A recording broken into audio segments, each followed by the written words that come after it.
What's good, everybody? Welcome back to my YouTube channel.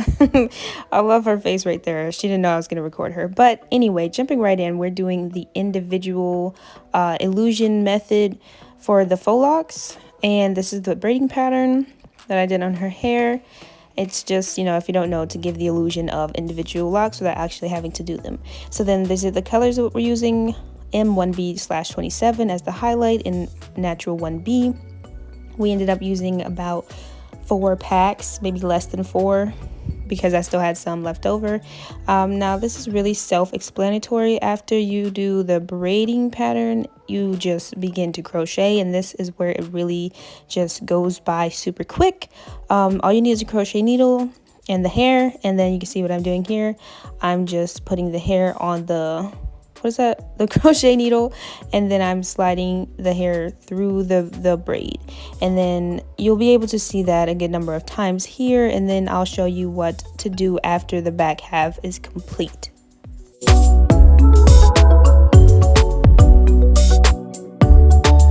I did forget to mention that you do not have to do this braiding method if you want to do the illusion braids.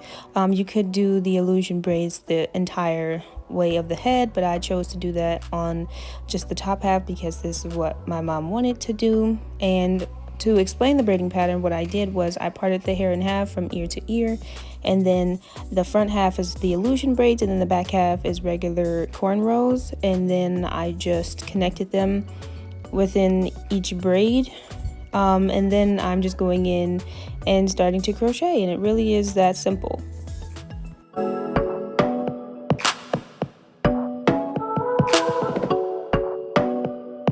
So now that the back half is complete, I'm starting the illusion portion of the crochet, and all you have to do is put the hair through each individual square, and that will create the illusion braids. I didn't put them like as close as possible just because that would defeat the purpose of the illusion braids. If you wanted a more full look, you can. Otherwise, putting them on each individual square is the way to do it.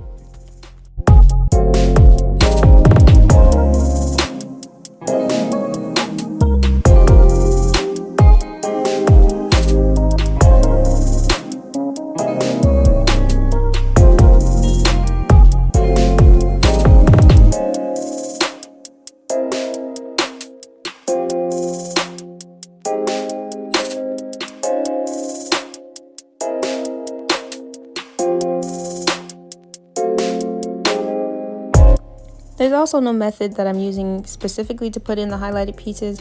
I'm mostly just using the color 1B, and then I'm taking highlighted pieces here and there and just sprinkling them in. Also, you do want to be careful around the edges so that you're not pulling the hair too tightly so that there's no tension around the hairline.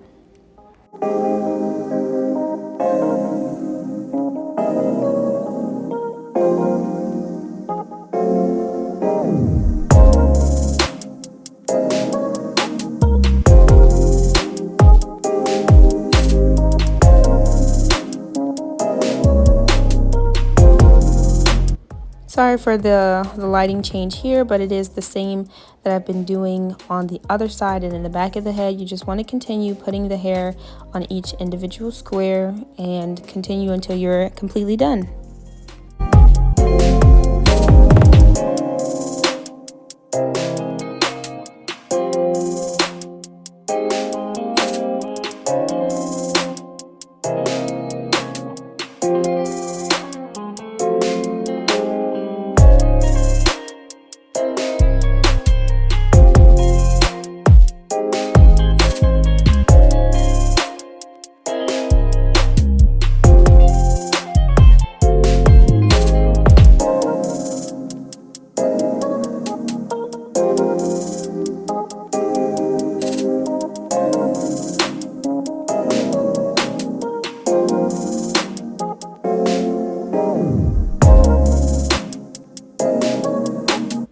Thank you guys so much for watching my YouTube video. If you liked it, don't forget to hit the thumbs up on your way out and subscribe to my YouTube channel, and also click the bell notification so that you know when I post new videos, because more are coming, you guys, more are coming.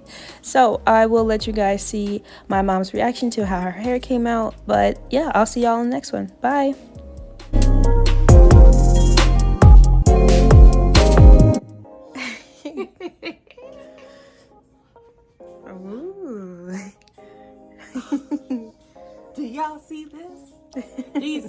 the job. She did. Do you see the party? Do you see that? Wait, get a shot with me. Baby.